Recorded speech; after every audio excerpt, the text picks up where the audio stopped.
Shalom Bapak Ibu Saudara yang dikasihi Tuhan. Salam sejahtera dan tetap semangat untuk kita semua. Sebelum kita mendengarkan firman Tuhan pagi hari ini, mari kita mempersiapkan hati kita. Kita berdoa. Bapa kami yang ada di dalam kerajaan surga, Bapa yang baik, Bapa yang kami kenal di dalam nama Tuhan kami Yesus Kristus. Kami bersyukur kepada Tuhan atas kesempatan yang sungguh indah pagi hari ini. Kami boleh bersama-sama mempersiapkan hati kami untuk mendengar firman Tuhan. Dimanapun saat ini setiap anak-anak Tuhan menyaksikan siaran melalui channel ini, hamba-Mu berdoa, Roh Kudus akan menolong mereka untuk memahami setiap kebenaran firman-Mu. Terima kasih Tuhan, kami serahkan pemberitaan firman Tuhan dari awal sampai akhirnya hanya di dalam nama Tuhan Yesus Kristus. Amin. Bapak Ibu Saudara yang dikasihi Tuhan, pembacaan firman Tuhan pada pagi hari ini dari Injil Lukas pasal 5 ayat 1 sampai ayat 11.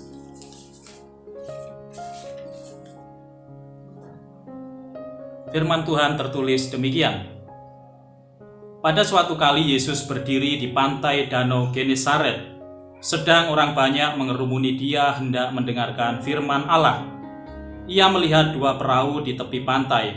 Nelayan-nelayannya telah turun dan sedang membasuh jalannya.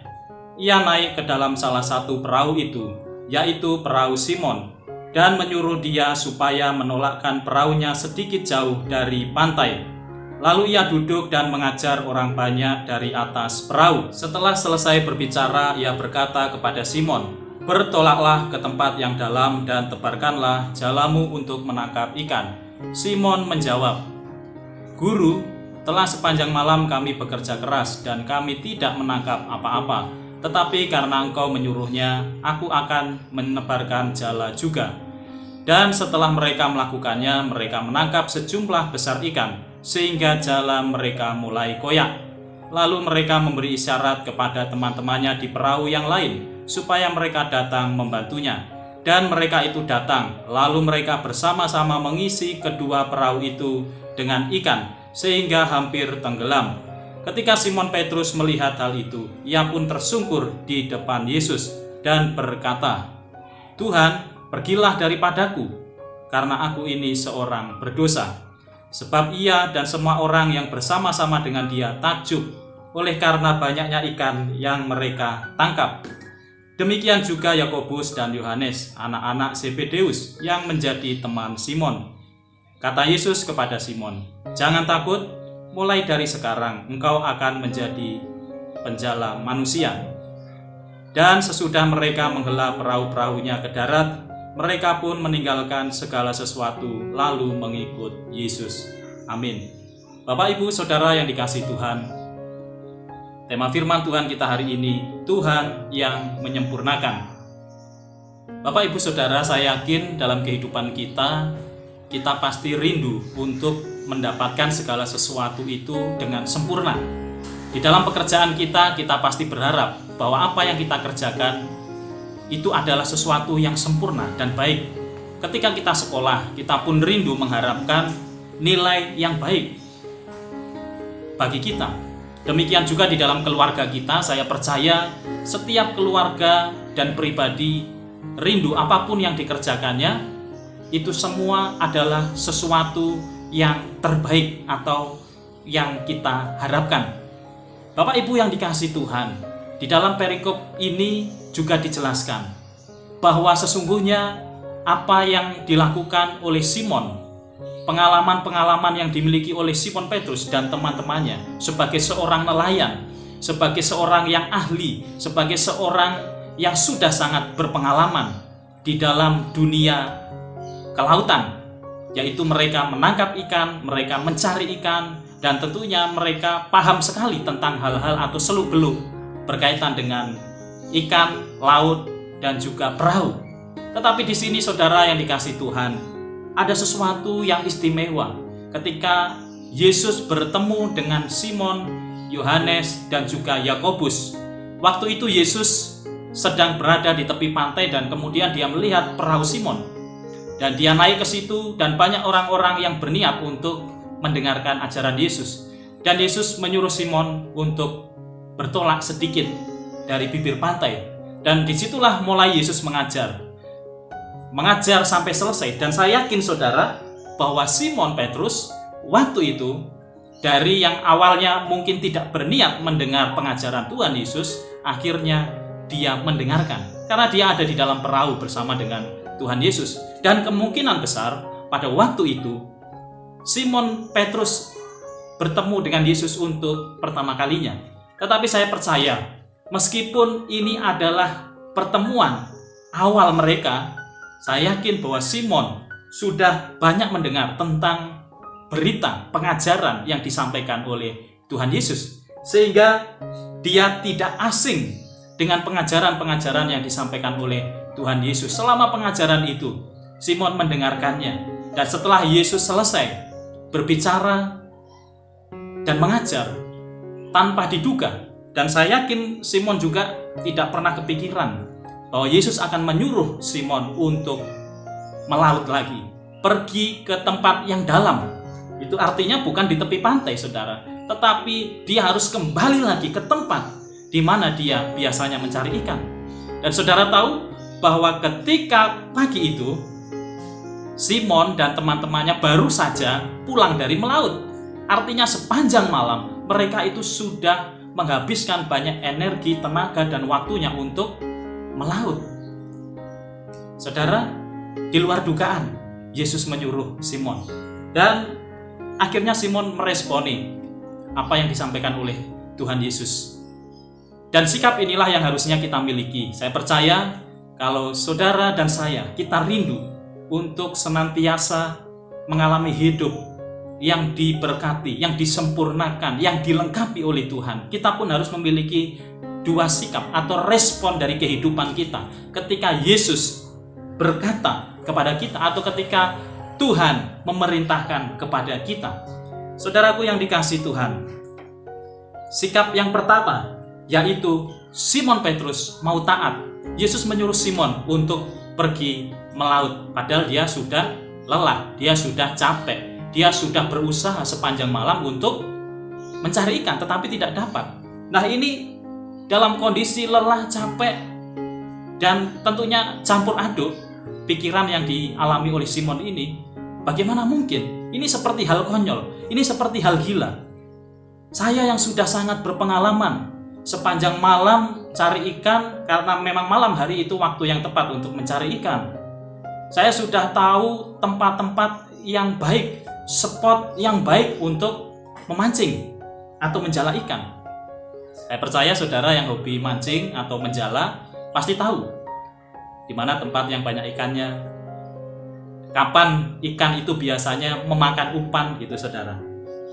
Dan saya yakin juga orang-orang yang sudah punya pengalaman di dunia perikanan atau berkaitan dengan kelautan, saudara, itu pasti sudah tidak dilakukan lagi. Apalagi kalau zaman sekarang orang mancing saja itu umpannya beda-beda. Mancing ikan mas umpannya apa, mancing ikan patin umpannya apa, mancing ikan yang lain itu umpannya juga beda-beda, saudara. Yang penting jangan mancing kerusuhan.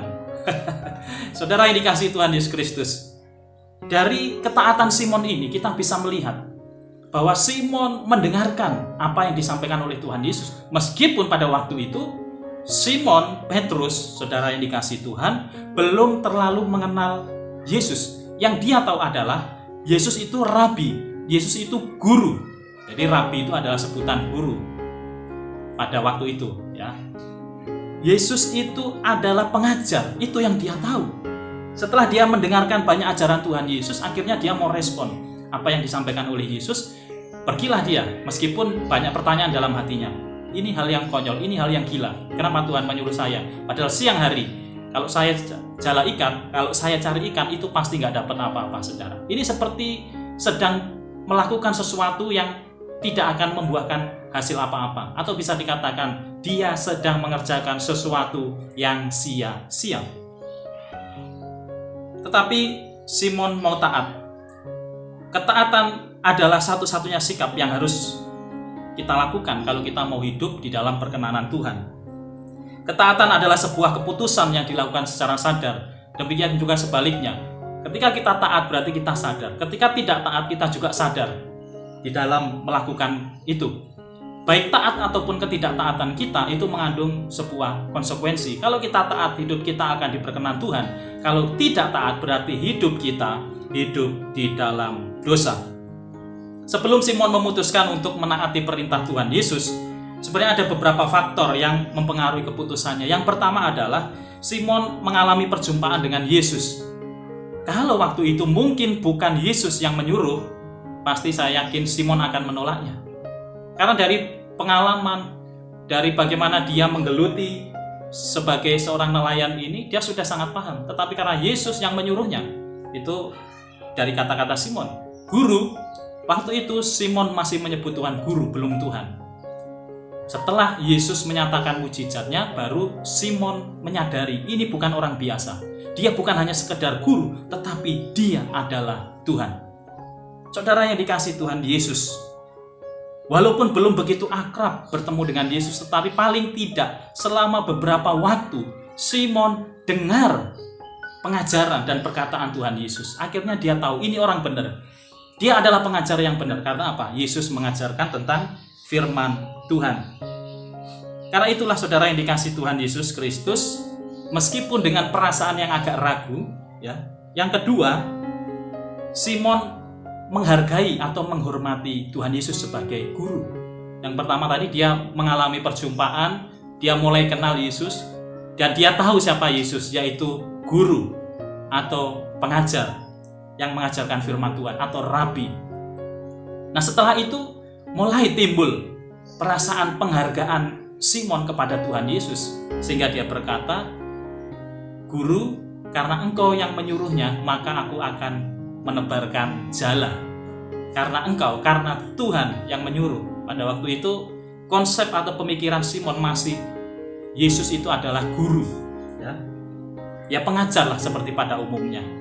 Dia merasa agak sungkan, dan waktu itu Simon katakan, "Karena engkau yang menyuruhnya, maka aku akan berangkat juga Tuhan."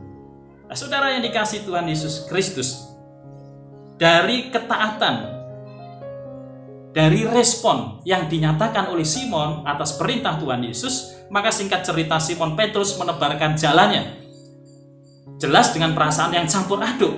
Ini siang hari, ini seperti pekerjaan yang sia-sia. Semalaman saya sudah lelah, sudah capek, pulang tidak bawa hasil, ini disuruh melaut lagi. Ada banyak energi yang harus dikeluarkan, ada banyak pengorbanan yang harus dikeluarkan. Minimal apa? Tenaga, waktu, dan juga mereka harus beresin lagi jala-jala. Karena nggak mudah ya, setelah jala ditebar, ditarik, mereka harus bereskan lagi. Dari awal lagi, saudara. Saudaraku yang dikasihi Tuhan Yesus, yang terjadi adalah di luar dari ekspektasi, di luar dari dugaan, di luar dari apa yang dipikirkan oleh Simon, bahkan oleh teman-temannya, baik Yohanes ataupun Yakobus. Ketika mereka tebarkan jala itu di tempat yang mungkin memang itu bukan spot yang banyak ikannya, tetapi mereka tebarkan saja jala. Dan ketika mereka mulai narik perlahan-lahan jala itu, saudara, apa yang terjadi? Mereka kaget, saudara. Karena apa? Karena di dalamnya sudah banyak sekali ikan yang tertangkap. Di dalamnya sudah banyak sekali ikan yang mengisi jala-jala mereka. Ya, ini luar biasa, ini di luar ekspektasi, saudara. Bahkan ketika mereka tarik itu sampai jalannya itu hampir robek, saudara. Dan saya yakin kemungkinan ini adalah perolehan terbanyak sepanjang hidup mereka. Karena mereka nggak persiapan apa-apa, saudara. Bahkan dikatakan di sana hanya beberapa perahu. Bahkan ketika dinaikkan ke perahu temannya yang lain, ya 2 perahu ini itu sampai penuh.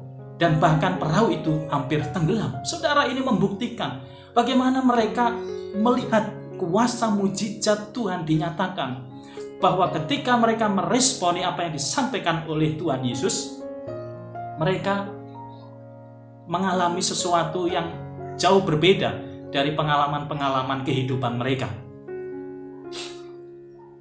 Apa yang terjadi, saudara? Mereka melihat mujizat Tuhan. Ketika mereka memutuskan taat kepada Tuhan, mereka mengalami kebaikan-kebaikan Tuhan yang luar biasa. Saudaraku yang dikasihi Tuhan Yesus, Saya yakin dan percaya, seperti halnya Simon yang mengalami mujizat Tuhan yang luar biasa. Dan setelah dia melihat mujizat itu, dia merasa dirinya adalah orang yang sangat berdosa. Karena apa saudara? Karena dari awal ketika Yesus menyuruhnya untuk pergi, dan bahkan dia ngomong langsung, Tuhan, kalau Tuhan yang suruh, maka saya lakukan. Coba kalau bukan Tuhan yang suruh, saya nggak akan lakukan. Hanya di awal karena dia merasa nggak enak, merasa sungkan. Tetapi karena ketaatannya ini, dia percaya walaupun dia belum melihat hasilnya. Dia lakukan itu dan dia tersungkur di hadapan Yesus. Simon tersungkur dan dia berkata, Tuhan, pergilah daripadaku. Tuhan, tinggalkanlah aku. Aku manusia yang berdosa. Aku manusia yang tidak percaya. Aku manusia yang tidak meyakini kuasa Allah terjadi atas kehidupan saya. Bapak, Ibu, Saudara yang dikasihi Tuhan Yesus. Dari pengenalan Simon yang hanya beberapa saat dengan Tuhan Yesus, dia mulai tahu bahwa dialah Tuhan, bukan hanya sekedar guru. Demikian juga kehidupan kita. Mari kita mengenal Tuhan secara pribadi. Banyak orang di luar sana hanya tahu siapa Tuhan Yesus, hanya tahu, hanya mendengar, tetapi tidak mau melihat, tidak mau berinteraksi, tidak mau mengenal lebih jauh, dan terlebih yang penting adalah harus mau mendengarkan apa yang dikatakan Tuhan. Karena ketika kita mendengar apa yang dikatakan Tuhan, ketika kita taat melakukan apa yang Tuhan perintahkan kepada kita, disitulah kita akan melihat kuasa dan mujizat Tuhan. Amin. Apapun saat ini yang Bapak Ibu Saudara alami, apapun saat ini yang saudara rasakan di dalam kehidupan saudara, saya percaya yang dibutuhkan adalah pengenalan akan Tuhan secara intim. Jangan kita hanya tahu bahwa Yesus adalah Tuhan. Tidak cukup kita hanya tahu bahwa Yesus sanggup melakukan banyak mujizat, bahwa Yesus sanggup menolong saudara dan saya. Tetapi mari imani kuasanya, mari taati firman-Nya, mari lakukan apa yang menjadi kehendaknya di dalam hidup kita. Makanya sesuatu yang lucu ketika ada orang Kristen berdoa, memohon berkat Tuhan, memohon mujizat Tuhan, memohon belas kasihan Tuhan, tetapi dia tidak mau mengenal Tuhan secara pribadi. Dia tidak mau kenal Tuhan secara dekat. Bahkan dia tidak mau taat, tidak mau tunduk kepada firman. Ini sesuatu yang mustahil. Kalau saudara dan saya mau hidup dalam perkenanan Tuhan, berarti kita harus siap menundukkan diri kita, siap menundukkan ego kita, dan siap untuk dituntun, dipimpin di dalam terang firman-Nya. Jadi ketaatan ini penting, saudara. Bagaimana kita mau taat? Ya kita harus kenal dulu siapa Tuhan kita. Dan setelah kita kenal, kita tahu benar-benar kita memiliki hubungan yang dekat dengan Tuhan, maka kita akan meresponi setiap firman-Nya, setiap kehendak-Nya di dalam kehidupan kita. Saudara yang dikasihi Tuhan Yesus, yang kedua, sikap yang dimiliki oleh Simon meresponi perkataan Tuhan Yesus adalah dia mengambil keputusan untuk mengikut Tuhan. Baik Simon, Yohanes, ataupun Yakobus, mereka berkomitmen. Setelah mereka melihat, mereka mendengar, menyaksikan, dan berinteraksi secara langsung dengan Tuhan, mereka akhirnya menyadari bahwa mereka butuh Tuhan. Oleh sebab itu ketika Yesus berkata, Simon, jangan takut. Mulai hari ini, engkau akan menjadi penjala manusia. Saudara yang dikasihi Tuhan Yesus, ini sungguh luar biasa. Dari perkenalan yang hanya beberapa waktu lamanya, akhirnya Simon, Yohanes, Yakobus mengalami transformasi dalam kehidupannya. Karena apa, saudara? Karena Yesus mengubah cara pandang mereka. Yesus menyempurnakan pengalaman-pengalaman mereka. Dan saya percaya Tuhan Yesus tidak menghilangkan pengalaman-pengalaman mereka sebagai seorang nelayan, sebagai seorang pelaut untuk menjadi penjala manusia. Memang dua pekerjaan atau tugas ini jelas berbeda. Yang awalnya mereka menjadi penjala ikan, terus menjala manusia. Di sini Yesus tidak bermaksud untuk menjadikan Simon, Yohanes, ataupun Yakobus sebagai pengusaha ikan. Yesus tidak berusaha menjadikan mereka menjadi pengusaha perahu. Tetapi di sini jelas, saudara yang dikasihi Tuhan, Tuhan memakai pengalaman Simon, pengalaman Yohanes dan Yakobus sebagai seorang nelayan, di mana pasti mereka adalah seorang yang pekerja keras, di mana mereka adalah seorang yang giat, teguh, gigih menghadapi badai ketika mereka menjadi seorang nelayan. Itu dijadikan oleh Yesus sebagai bekal ketika mereka nanti menjadi murid-muridnya, yaitu mereka akan memberitakan kabar baik, mereka akan memberitakan Injil keselamatan di dalam Tuhan Yesus. Karena pasti tantangannya tidak mudah, saudara. Pasti tantangannya itu sangat berat, sehingga pengalaman-pengalaman ini menjadi bekal untuk pelayanan mereka ke depannya. Demikian juga dalam kehidupan kita. Saya percaya bahwa Tuhan melengkapi, menyempurnakan kemampuan kita, skill kita. Mungkin saudara sekarang sebagai seorang pebisnis, Tuhan pakai kemampuan saudara untuk menjadi berkat. Tuhan menyempurnakannya sehingga melalui setiap pekerjaan kita menjadi berkat bagi orang lain. Mungkin kita punya karunia atau bidang kita, yaitu ilmu komputer, bidang kita ilmu kelistrikan, bidang kita ilmu ekonomi, bidang kita sebagai seorang guru atau pengajar, dan masih banyak bidang-bidang yang lainnya. Tuhan pakai dan Tuhan akan menyempurnakan, Tuhan akan melengkapi skill dan kemampuan kita untuk dipakai menjadi alat memuliakan Tuhan, mengabarkan Injil Tuhan, sehingga banyak orang yang nantinya boleh melihat kebenaran, keselamatan yang ada di dalam Tuhan Yesus. Bapak, Ibu, Saudara yang dikasihi Tuhan, seperti halnya Simon yang tersungkur, yang mengakui kelemahannya di hadapan Tuhan. Bahkan Tuhan membalikkan pemikirannya, Tuhan membalikkan ilmu-ilmu nelayannya ketika dia melihat mujizat Tuhan.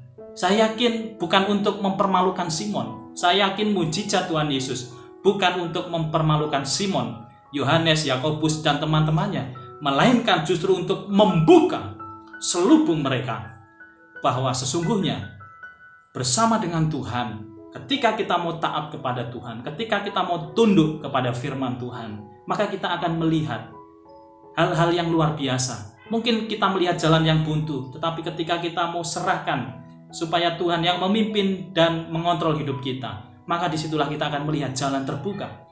Ketika mungkin saat ini kita mengalami satu kondisi yang tidak baik, mungkin kita sedang mengalami kelemahan dengan situasi pandemi saat ini. Saudara, kita sedang berjuang. Rasanya banyak orang yang hampir atau nyaris putus asa. Tetapi saudara, jangan hilang pengharapan, karena kita percaya di dalam Tuhan Yesus. Kalau Tuhan mengizinkan sesuatu, pasti Tuhan punya cara untuk menyatakan kuasanya di dalam hidup kita. Bahkan di dalam kelemahan, justru kuasa Tuhan menjadi sempurna.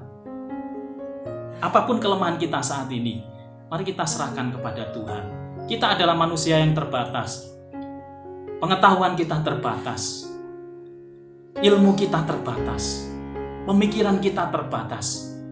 Bahkan meskipun banyak sekali pengalaman-pengalaman kita, tetapi semuanya terbatas. Ketika kita menyerahkan segala sesuatu yang terbatas itu ke dalam kuasa Tuhan, maka Tuhan akan menyempurnakan. Ketika Tuhan memanggil hidup kita, Tuhan akan memperlengkapi kita, Tuhan akan memampukan kita sesuai dengan pengalaman, sesuai dengan bidang kita. Disitulah Tuhan mau bekerja untuk saudara dan saya. Tuhan memanggil kita bukan untuk menjadi serupa dengan dunia ini.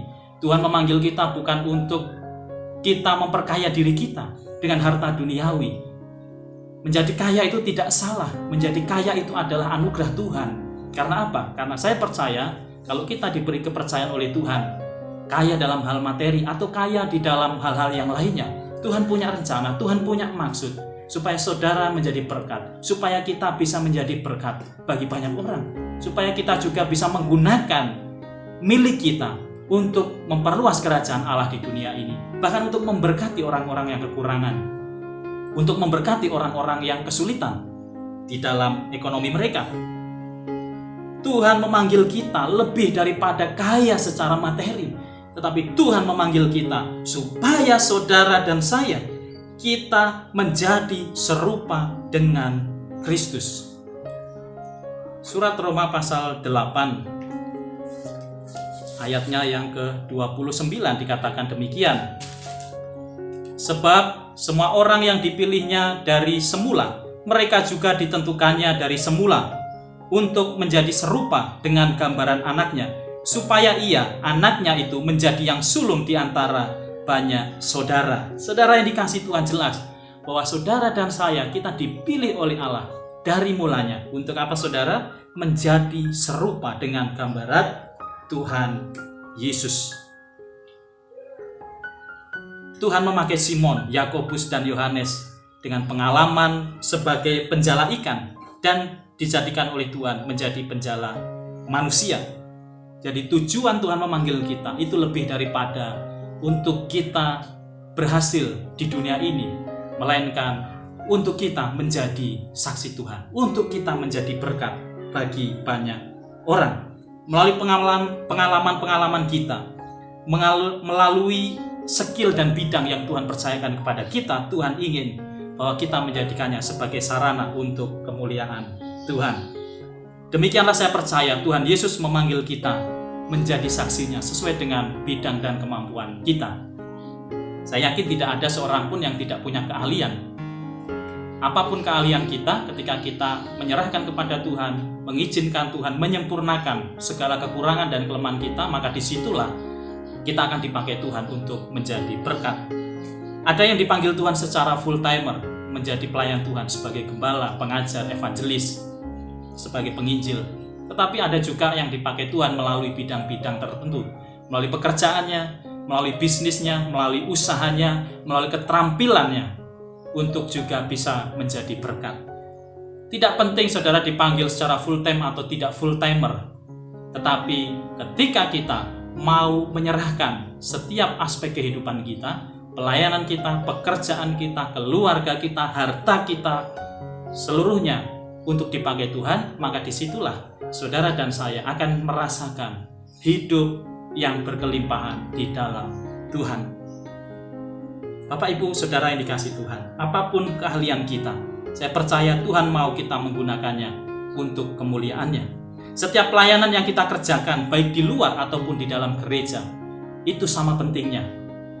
Kalau kita bisa menginvestasikan, kalau kita saja rela berkorban untuk hal-hal duniawi, baik pekerjaan, studi, bisnis, dan usaha,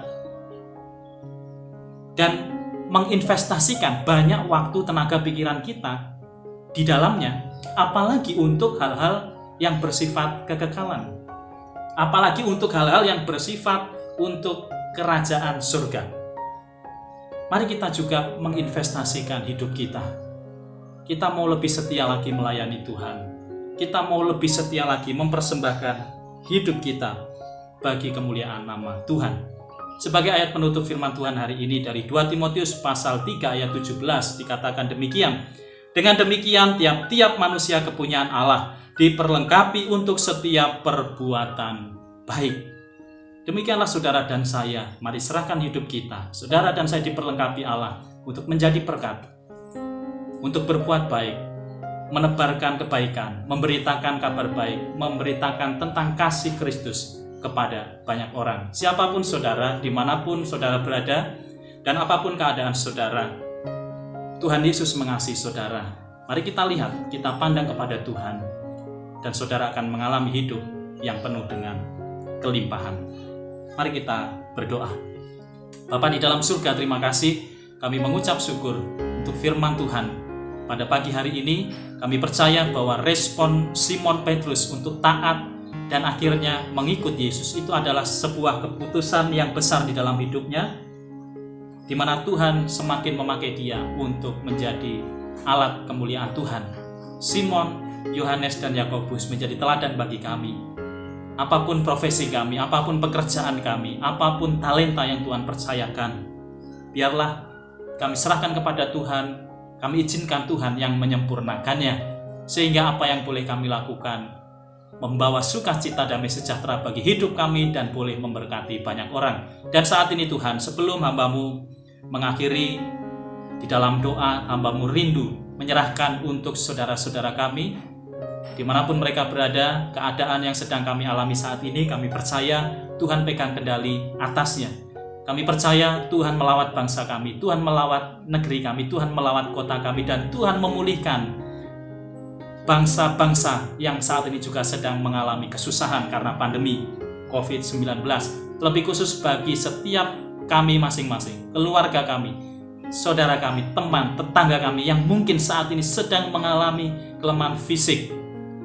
Secara khusus bagi mereka yang sedang berjuang dengan penyakit COVID-19 dan juga kelemahan fisik yang lainnya. Hamba-Mu tidak tahu satu persatu, tetapi hamba-Mu percaya kuasa darah Yesus, bilur-bilur darah Yesus akan menyembuhkan mereka. Di dalam nama Yesus, kuasa darah-Mu akan mengangkat setiap sakit penyakit mereka sehingga mereka boleh sembuh, pulih, dan sehat seperti sedia kala. Tuhan, kiranya Engkau memberkati setiap kami di dalam setiap pekerjaan kami, di dalam setiap karya kami, di dalam apapun yang saat ini kami usahakan dan lakukan. Kami percaya berkat Tuhan dicurahkan bagi kehidupan kami. Terima kasih Tuhan Yesus. Saudaraku yang dikasihi Tuhan, arahkanlah hatimu kepada Allah. Pulanglah dan terimalah berkat Tuhan. Tuhan memberkati engkau dan melindungi engkau. Tuhan menyinari engkau dengan wajahnya dan memberi engkau kasih karunia. Tuhan menghadapkan wajahnya kepadamu dan memberi engkau damai sejahtera. Kiranya berkat kasih karunia yang datangnya dari Allah Bapa di surga, di dalam keselamatan Tuhan kita Yesus Kristus, dan di dalam persekutuan Roh Kudus memberkati Bapak Ibu Saudara sekalian dari sekarang dan sampai selama-lamanya. Haleluya. Mari bersama kita katakan amin. Haleluya. Bapak Ibu Saudara yang dikasihi Tuhan, selamat hari Minggu, selamat beribadah, melayani dan berkumpul bersama dengan keluarga. Tetap semangat di dalam kasih Tuhan, jaga kesehatan dan patuhi protokol kesehatan yang ada.